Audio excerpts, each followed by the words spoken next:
All right, this Unit 2 test review, we're going to solve absolute value functions by graphing it algebraically.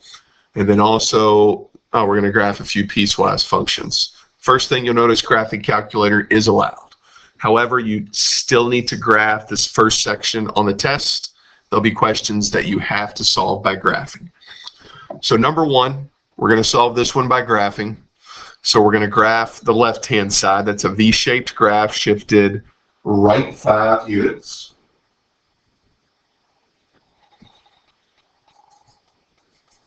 All right.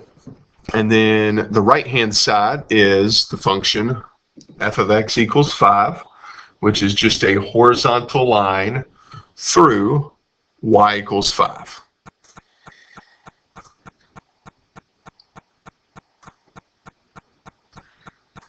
So it's going to be that line right there.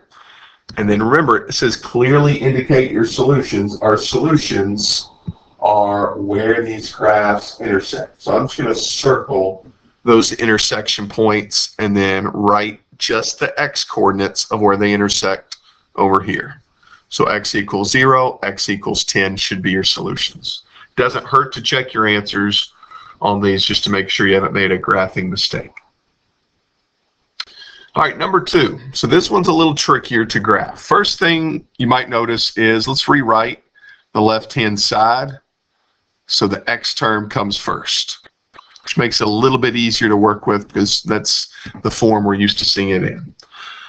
So a lot of you are saying, okay, the lead coefficient on the inside can't be greater than 1, so we need to divide both terms by 3, which you are correct. Here's where it gets tricky because now we have a 2/3 on the inside. So that's going to shift the graph, of course, left 2/3 of a unit. So that makes it tricky to graph this one, and then stretching the next coordinates by a factor of 3. So what I'm going to do is I'm going to use the graphing calculator to help out. So I'm going to type in just the left-handed side here of the equation.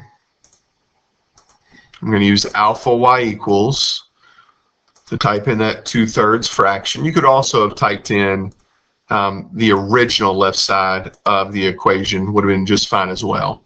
And before I type in the right-hand side into y2, I'm going to go ahead and look at the table. It's a little tricky to look at the table when you have 2 functions in at once. So hit second graph, and then we see the table, and we've got a lot of whole number points, and that's going to make it a whole lot easier to graph. Since our vertex is at x equals -2/3, we want to pick some points that are to the left and right of x equals -2/3. So I see a whole host of choices there. 0.02. I'm going to start by just graphing those ordered pairs right there.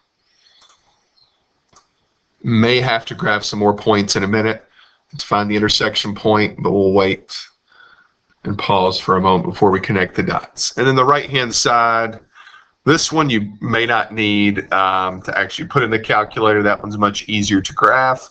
It's just a linear function at x minus 3, but we might as well, since we have the calculator here by our side, type it in, graph it.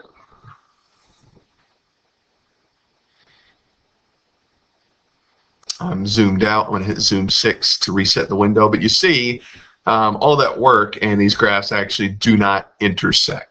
So no solution is going to be the answer, although you still do need to graph this other function, y2 equals x minus 3. You can do it a number of ways. You can go back to the table. If you go back to the table, I would encourage you to clear out y1 because it makes looking at the table a little bit easier. Or you can just use the fact that the y-intercept is at -3 and the slope is up 1 over 1. And then just graph and equal those points. So the answer to this one is no solution. Or you can write it as an empty set. All right, so number 3 and 4, I'm going to go back to doing this without the calculator. We already know how to graph the left-hand side. We just graph x minus 3.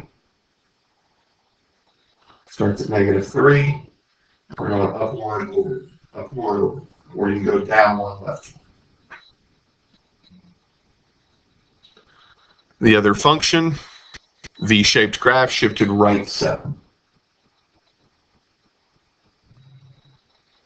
You can see here they're only going to intersect once.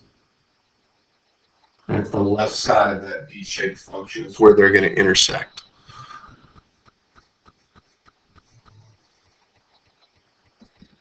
So they're going to intersect at x equals 5.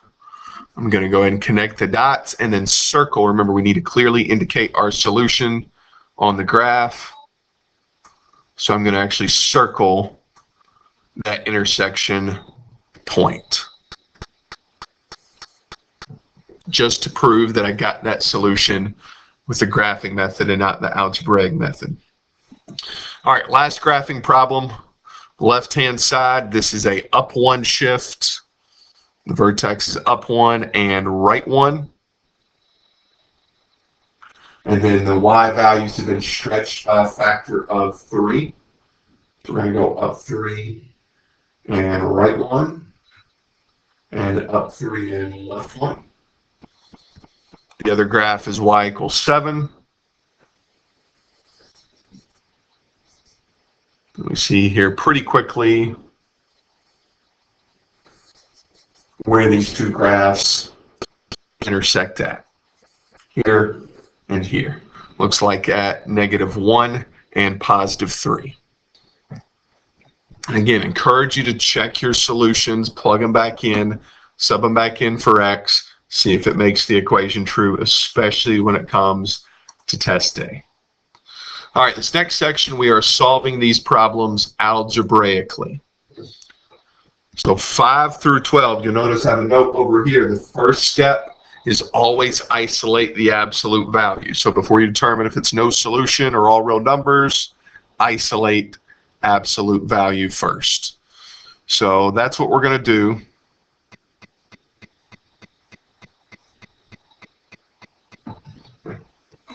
So the absolute value is isolated. The absolute value of 2x equals 3.5, and you can write it as a fraction if you want. They don't really say to write the answers as fractions or decimals. But at this point, since the absolute value is isolated, we can split this into 2 separate equations. So 2x equals 3.5 and -3.5.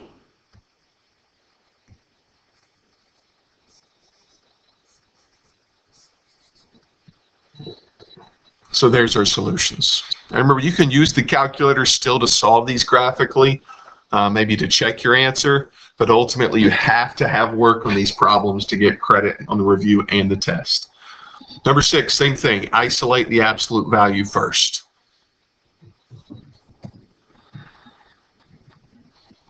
So remember, you don't really want to divide by 1/3. Instead, multiply by the reciprocal. And now you've isolated the absolute value, so you're ready to split it into 2 equations. Since it's not equal to a negative number at this point,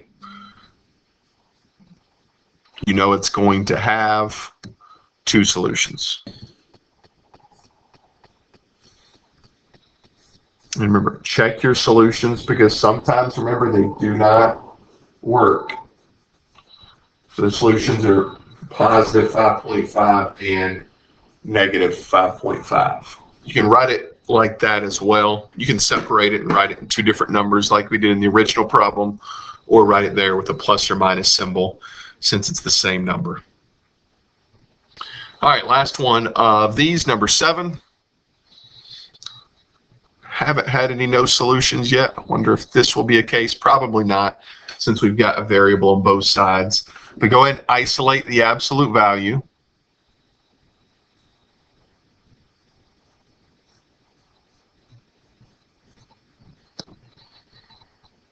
And we're going to multiply both sides by 2/1.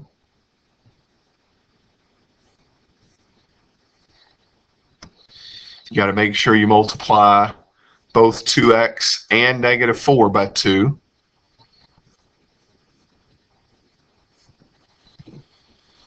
So the absolute value is by itself. It's not equal to just a negative integer. There's a negative 8 over there on the left-hand side, but there's also a positive 2x. So we can split this into 2. I'll do it right here. So I'm going to set x minus 7. I'm going to rewrite x minus 7 on the left-hand side, just because that's how we're used to seeing it. And then I'm going to set it equal to the opposite of 2x minus 8. And then solve both of these for x.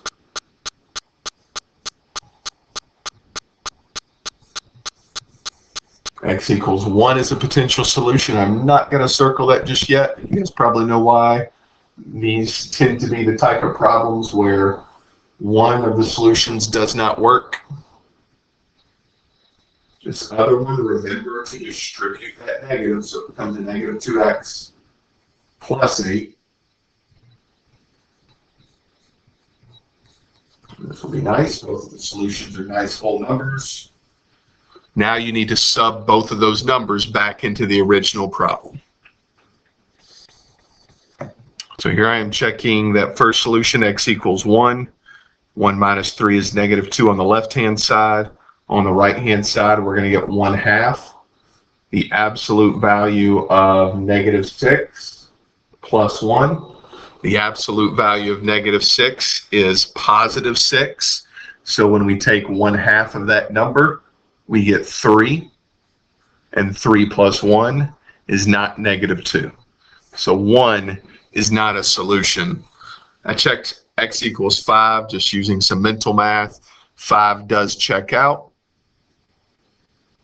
Remember, graphically, it will never give you a false positive. Algebraically, sometimes will.